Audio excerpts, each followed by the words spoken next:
तो भाई यहाँ की कुछ लड़कियां हैं, उनसे पूछते हैं इंडियनों से शादी करेंगी तो क्या सोचती हैं, उसके बारे में कुछ पूछ लेते हैं इनसे। भाइयों, मैं हूँ सर्बिया बेलग्रेड में और कुछ लड़कियाँ मुझे मिली हैं, तो मैंने इनसे पूछा है कि जो लड़के यहाँ पे काम करते हैं अगर वो तुम्हें मिलते हैं तो तुम उनसे क्या शादी कर सकती हो, या तुम्हें उन्हों को देख के क्या लगता है जो यहाँ पे वर्किंग है या जो आपको लोग मिलते हैं यहाँ पे। तो मैंने देखा है बेलग्रेड में काफ़ी लड़के हैं जो जॉब कर रहे हैं या बेचारे किसी ना किसी वजह से आए हुए हैं। तो मैंने इनसे एक क्वेश्चन पूछा है कि भाई मुझे बताओ कि अगर तुम्हें इंडियन लड़के मिलते हैं तो क्या करोगी।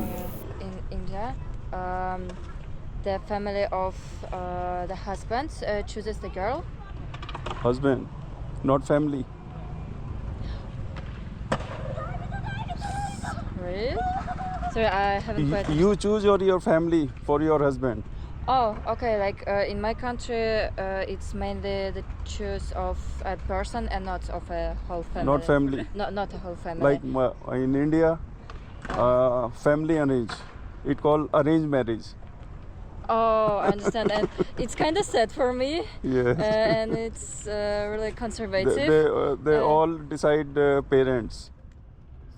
Yeah. It's Whom like to married or whom to not common married. case that like every family chooses. Oh my goodness.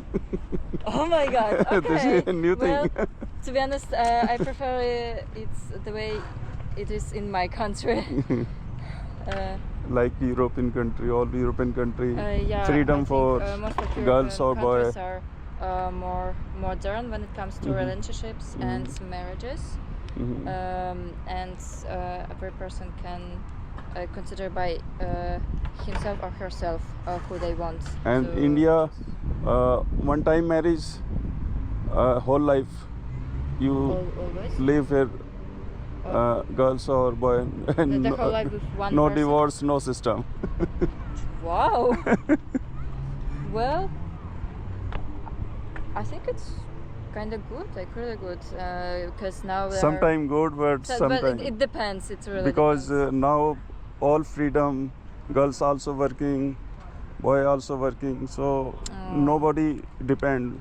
When people depend each other, then it is good.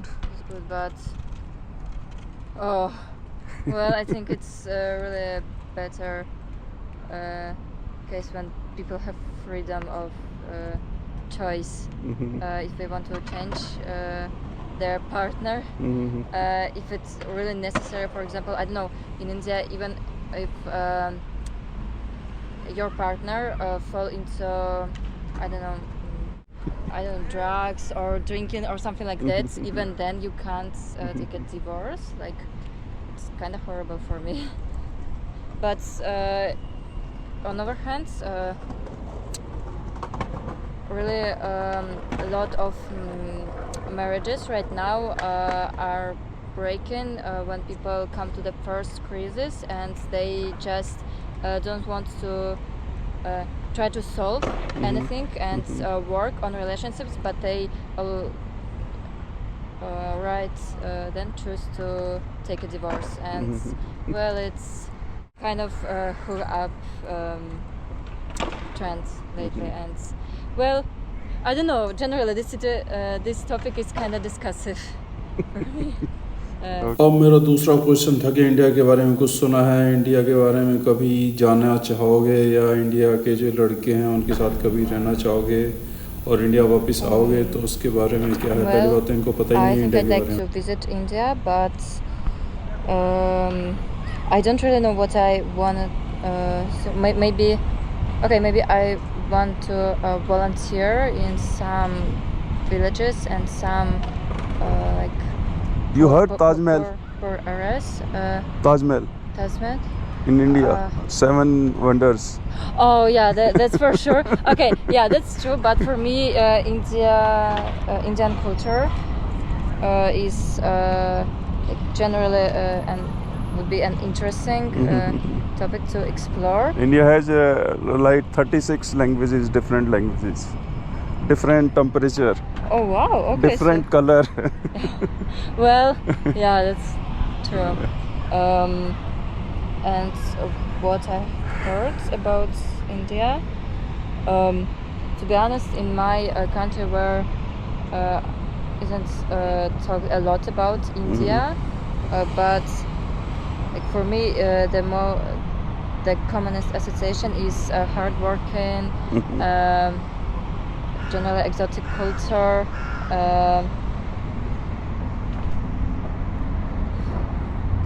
And I think that's kind of all. Okay, maybe also cows. That you've got really a lot of cows, and I would like to take one to home, but it's not that serious. Yeah. Okay. So, thank you very much.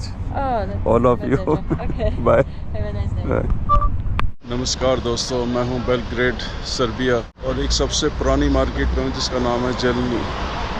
और ये दो नदियों के बीच में बनी हुई है जो सबसे पुरानी मार्केट है। पहले यहाँ के ट्रांसपोर्ट के बारे में बात कर लेते हैं। जो लोकल ट्रांसपोर्ट है, जो मेरे पीछे लाल नीली और आगे ट्राम मिलेगी, ये बिल्कुल ही फ्री है। अभी हमारे देश में बड़ा झगड़ा चल रहा था फ्री का, तो फ्री में यूरोप में बहुत सारी जगह है जहाँ पे फ्री में होती है, लेकिन जब से फॉरेनर वहाँ पे जाके बस गए हैं, वो टिकट नहीं लेते थे तो ज़्यादा चेकिंग वेकिंग हो गई है। अदरवाइज़ कोई पूछता नहीं था कि आपने टिकट लिए नहीं लिए। तो लग्जमबर्ग में बिल्कुल फ्री है। यहाँ पे आके मैंने देखा यहाँ पे भी बिल्कुल फ्री है। बात कर लेते हैं थोड़ी देर के लिए जर्मनी की। जर्मनी में भी बूढ़े लोग हैं, जो बच्चे हैं, उनके लिए फ्री है। तो कम से कम इंडिया में भी बच्चों के लिए जो स्कूल जा रहे हैं, कॉलेज जा रहे हैं, उनके लिए फ्री होना चाहिए। जो बूढ़े हो गए हैं उनके लिए फ्री होना चाहिए, क्योंकि उनका कोई कमाई का साधन नहीं होता। इसलिए यहाँ पे अगर आप आओगे तो आपको ये डर नहीं है कि भाई आपको बस पकड़नी। सीधा सीधा बस में बैठो, मैप डालो और पूरी सिटी घूम लो। तो इंडिया में भी होना चाहिए यार, वहाँ इतना एयर पॉल्यूशन है, कम से कम उससे तो बचा जाएगा। लोग बसों में घूमेंगे। ऐसा नहीं है कि बसें सारी जो है भरी रहती हैं, फ्री हैं। तो एक आदत जो है वो सुधर जाती है जब चीज़ें रेगुलर मिलने लगती हैं। ज़्यादातर बसें आपको खाली मिलेंगी।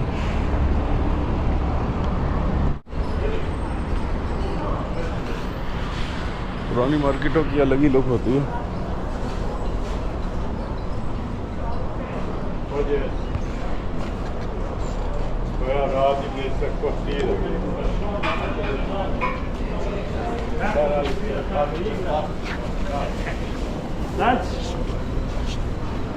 ₹70 किलो है, सिर्फ 70 रुपये। और सस्ता तो कुछ ज़्यादा ही है भाई। यूरोप के हिसाब से तो मुझे लग रहा है इंडिया से भी सस्ती है कुछ चीज़ें तो।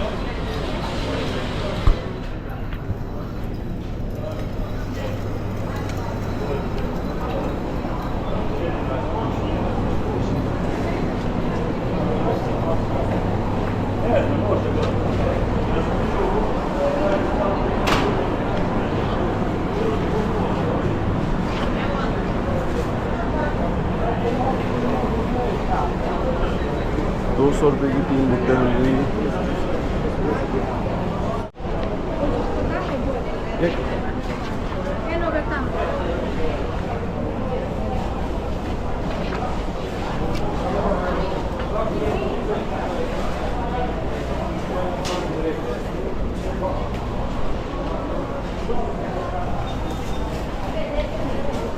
शाम को ये मार्केट जल्दी बंद हो जाती है, करीब 7 बजे के आसपास।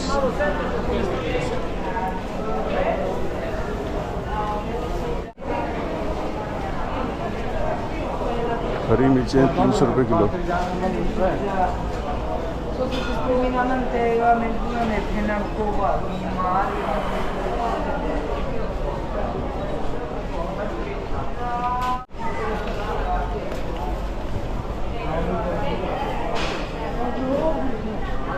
यहाँ पे शहद बहुत ही ज़्यादा सस्ता मिलता है, वो भी जंगली शहद। अगर आए हो तो यहाँ से शहद ज़रूर लेके जाना।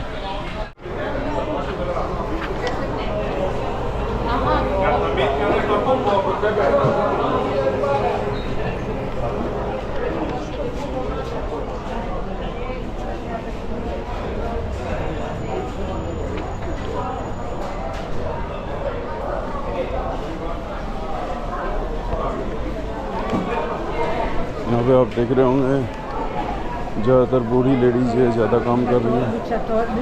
वो चाहे हॉस्टल हो, यहाँ पे हो।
give me 100 gram.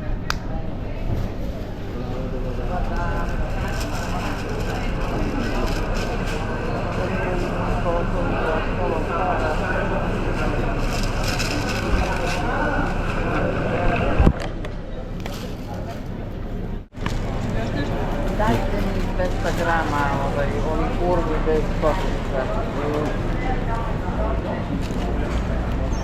Card? Cash. Oh, I don't have cash. One comment. सब्जी मार्केट से थोड़ा सा पीछे आओगे तो यहाँ पे ये सब आने वाला है।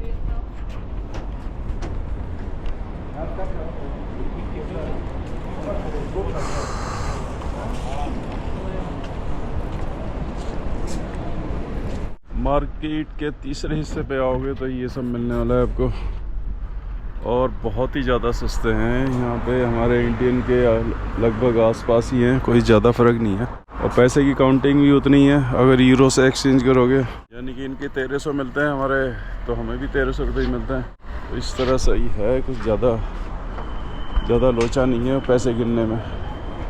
इस कंट्री तो ऐसी है ना, उनकी इतनी सारी पीछे जीरो लगी हुई होती हैं कि सोच में पड़ा रहता है भाई ये कितने देने कितने लेने हैं। जैसे कि अभी पीछे ईरान में गया था तो वहाँ लाखों में काउंटिंग करनी पड़ती है, यहाँ पे ऐसा नहीं है।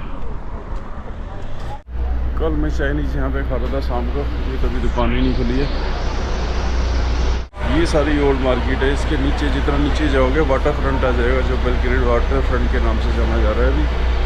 और वहाँ पे इतनी ज़्यादा इन्वेस्टमेंट हो रखी है यूरोप की कि अगर अभी टाइम पे आपने इन्वेस्टमेंट कर दी तो आपके मज़े आ जाएंगे।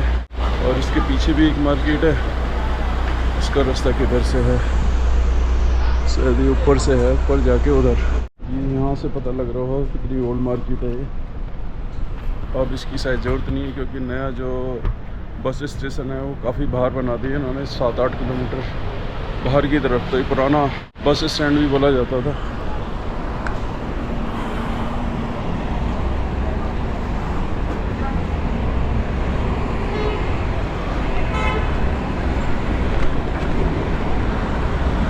नया पुराने को खा जाता है, ऐसा सुना है। यहाँ पे देख भी लिया। यहाँ पे सबसे ज़्यादा फेमस ये है रोज बॉक्स।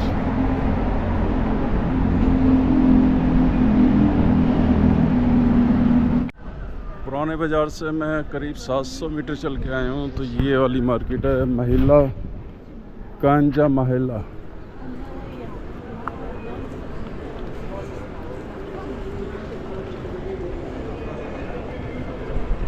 यहाँ पे अगर आप गूगल मैप से चलोगे तो बस का भी दिखाएगा, बस भी जो है घूम फिर के कहीं से आएगी क्योंकि पूरा ही पहाड़ के ऊपर बसा हुआ है। तो बस जरा लंबी दूरी करके आएगी। इससे बढ़िया है कि आप पैदल ही चल लो तो ज़्यादा बढ़िया है।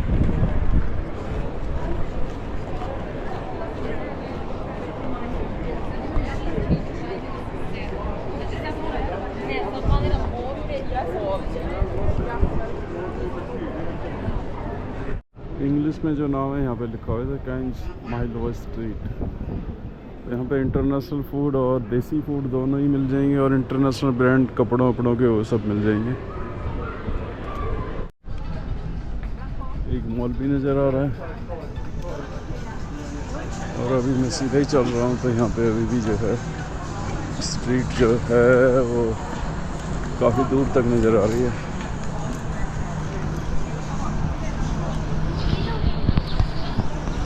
मार्केट पे जैसे ही मैंने क्रॉस किया है तो मुझे थोड़ा सा आइडिया लगा कि ये फोर्ट की तरफ जा रहा है। अगर मैं इधर उस लाइन से अगर मैं लेफ़्ट नीचे उतर जाऊं, अदरवाइज इस पार्क के अंदर से भी फोर्ट नज़र आना शुरू हो जाएगा। तो थोड़ा रेस्ट ले लिया है। दूसरा मैं फिर से जैसे बता रहा था कि यहाँ पे बस टैक्सी जो है ना उतना ही टाइम लगाता है। उसमें देखो टैक्सी भी 9 मिनट में ले जा रही है, बस भी 10 मिनट में ले जा रही है, और 10 मिनट में ही वॉक करते हुए जा सकते हो। तो यहाँ पे जो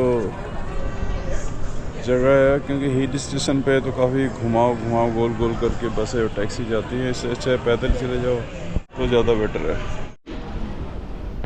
ये सर्बिया का हैंडमेड जो आइटमें बनती हैं वो छोटा सा ही मॉल सा बना रखा है। अब अभी हूँ मैं रिपब्लिक स्क्वायर के पास। यहाँ से खुला खुला नज़र आ रहा होगा। तो इसके चारों तरफ ही जो मार्केटें वगैरह हैं इसके चारों तरफ ही हैं।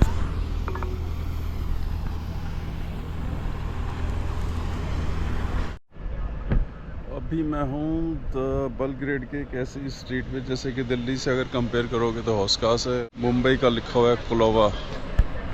तो ये जो स्ट्रीट है ये यहाँ से स्टार्ट होती है खाने पीने की। जैसे हौसखास में हम लोग घूमते हैं तो बियर बार और ये सभी सारी चीज़ें मिलती हैं, तो वैसे ही यहाँ पे है।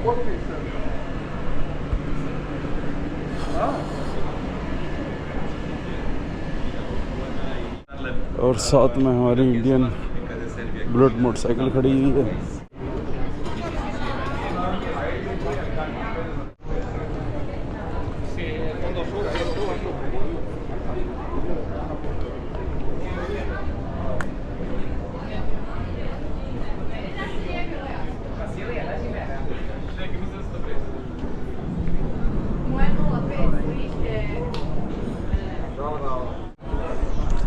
ये मार्केट है 1832 की बनी हुई।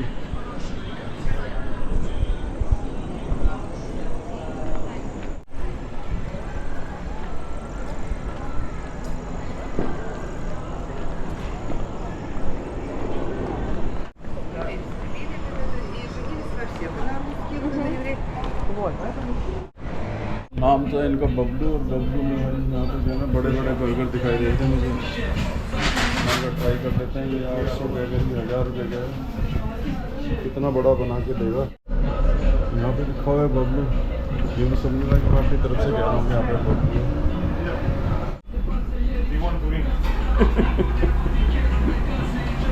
This is Indian name Bablu. Yeah, I know. Very common name. What it means? Child. No, not any mean. This. Any meaning? No. But on bit. Common name Name. for children. Bablu, Bittu. Yeah. ये लोग यार अच्छे हैं video बनाने के लिए, खुद ही कह रहे हैं कहीं मना कर दो।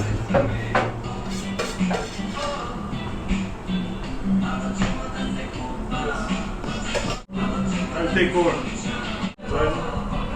Like this. Then cheddar cheese. Liquid cheddar.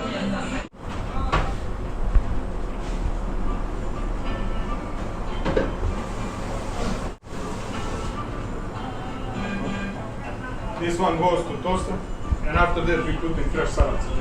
On this side, now. Tomatoes, onion.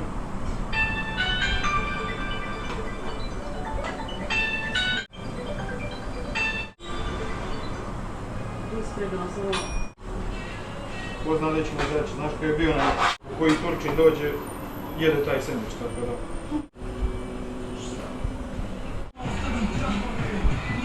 Oh, ready? Here you go. Enjoy.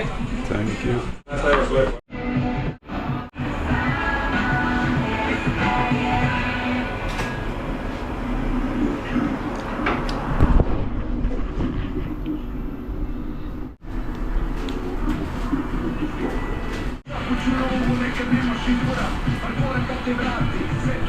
कल भी मैंने यहीं से लिया था, आज भी यहीं से लिया है। वैसे जो ये जो नीचे लिखा हुआ है कि जो ऊपर 350 दिनार का है, ये जो है ज़्यादा रेड मीट खाने के शौकीन है, वो काफ़ी हैवी है, वो ले सकते हो। अदरवाइज़ ये 500 दिनार का इनका है, जिसमें चिकन और ये सब है। अभी मैं सर्बिया के बेलग्रेड में हूँ। जैसे कि होटल मेरा बिल्कुल पीछे ही है, तो यहाँ पे एक कॉलेज है और कॉलेज में बड़े बड़े बोर्ड लगे हुए थे। तो मैंने पूछा कि भाई ये सब क्या हो रखा है। तो जो ये सब लिखा हुआ है, इस पे लिखा हुआ है धोखा फ्रेब। तो फिर मैंने पूछा भाई ये क्यों लिखा हुआ है। कह रहा है कि इन्होंने काफ़ी प्रोमिस किए थे गवर्नमेंट ने और कॉलेज ने, और जो इनके कुछ फैकल्टी हैं वो बंद कर रखे। और दूसरा अभी 2024 में, जैसे मैंने बताया होगा कि जो बस स्टेशन है वो बिल्कुल ही नया बन रहा है। 2024 से बनते हुए जो है उसकी एक कनॉपी गिर गई थी, जिसमें करीब 16-17 यंग लोग मारे गए थे। जैसे कि अभी मैं न्यूज़ में देख रहा था कि हमारे राजस्थान में कई स्कूलों की छतें या जो उसका प्लास्टर वगैरह गिर जाता है उसमें काफ़ी बच्चे मरे हैं। तो सेम वही प्रोटेस्ट जो है यहाँ पे भी चल रहा है। तो इसकी कई फैकल्टीज़ इन्होंने बंद की हैं कॉलेज की। तो यहाँ के स्टूडेंट लीडर हैं, उन्होंने बोला है कि भाई तुमसे नहीं चल रही तो हमें दे दो। तो अभी इन दोनों ने जो है आपस में झगड़ा किया हुआ है। उन्होंने बोल रखा है हमारे अंडर में स्टूडेंट बोल रहे हैं, और जो कॉलेज वाले हैं वो बोल रहे हैं हमारे अंडर में है। हमारी भी जो इंडिया की यूनिवर्सिटीज़ हैं वहाँ पे भी देखता हूँ कुछ ऐसे ही, वहाँ पे भी प्रोटेस्ट ये सब चल रहा होता है, छीना झपटी। सेम स्टोरी इधर भी चल रही है। तो चीज़ें जो है पूरे वर्ल्ड में कहीं पे भी चले जाओ, मुझे लगता है सब एक जैसे ही जी रहे हैं, थोड़ा बहुत ही फ़र्क होगा। हमारे इंडिया में यहाँ पे सिर्फ बेसिक ये फ़र्क है पूरे यूरोप में कि ये सामने कॉलेज है और यहाँ पे बीयर, शराब, सिगरेट कुछ भी खरीद सकते हो। ये बेसिक फ़र्क है, अदरवाइज सब एक जैसा ही है। हमारे यहाँ कॉलेजों के बाहर, स्कूल के बाहर वो बीड़ी, सिगरेट ये सब पाबंदी होती है, लेकिन यहाँ पाबंदी नहीं है। अभी पाबंदी नहीं होने के बावजूद भी जो है कॉलेज का मुझे नहीं लग रहा कोई भी यहाँ पे लड़का लड़की जो है आके सिगरेट, शराब या कुछ ऐसा गलत काम कर रहा हो। लेकिन जहाँ ज़्यादा छुपा फिरा के काम करते हैं वहाँ पे मुझे लगता है कि ज़्यादा लोग उसके पीछे पड़े रहते हैं कि यार होता क्या है। अगर चीज़ें ओपन रहें तो मुझे लग रहा है कि ज़्यादा आसानी से जो है लोगों को मिल जाती है, तो फिर उसमें उतना क्रेज़ नहीं रहता है। अभी वैसे तो मैं ओपन जिम ढूंढ रहा हूँ, तो यहाँ साथ में एक निकोलस पास आ गया है और ये स्टैचू निकोलस की है जो सबसे ऊंची है, के आसपास ही कहीं जिम है।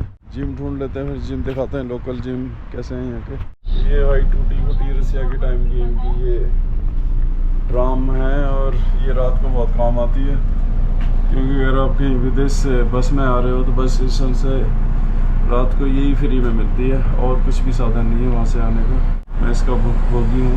इन्होंने आधी चीज़ें अपनी भाषा में लिखी हुई हैं। मुझे लेनी थी 12L करके, तो मैं अंदाजे से चढ़ गया हूँ कि शायद ये 12L ही होगी।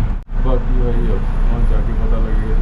मैं ढूंढ तो एक हेल्थ पार्क रहा था लेकिन वो तो मिला नहीं है। लेकिन यहाँ से भी अच्छी खासी पब्लिक नज़र आ रही है। देखो ये पूरी स्ट्रीट सामने वाली खाने पीने वाली है, इधर भी है कुछ।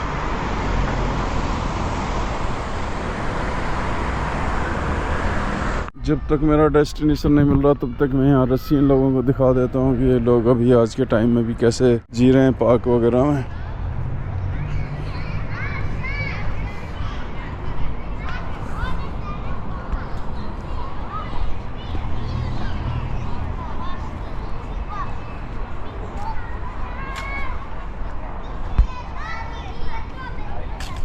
ये दो बिल्डिंगें देखो, ये बिल्कुल सेम है और शायद ये जो है बढ़ा के बना रहा था तो गवर्नमेंट ने तोड़ दिया है। तोड़ने का तरीका वो इंडिया जैसे ही है।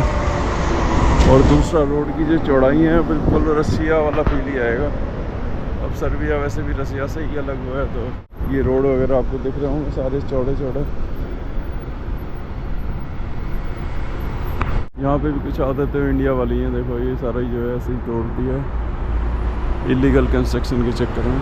बेलगेट का भी इन्होंने ऐसा नाम बिगाड़ा हुआ है कि यहाँ पे जगह जगह बियोगार्ड लिखा होगा। आदमी कंफ्यूज हो जाएगा जाना कहाँ है। अब कोई भी रास्ता ढूंढो तो अगर डिटूर हो गया और आप यहाँ की लोकल बस में जा रहे हो तो ढूंढना बड़ा मुश्किल हो जाता है। जिसको मैं ढूंढ रहा था वो तो मिला नहीं, वापस से मैं इधर ही आ गया हूँ। ये मुझे ज़्यादा बेटर लग रहा है। आजकल हमारे पड़ोसी देश के हर जगह छाए हुए हैं, जैसे कि हॉस्टल में भी छाए हुए पूरे वर्ल्ड में कहीं पे भी चले जाओ, ये हमारे पड़ोसी हर जगह मिलते हैं।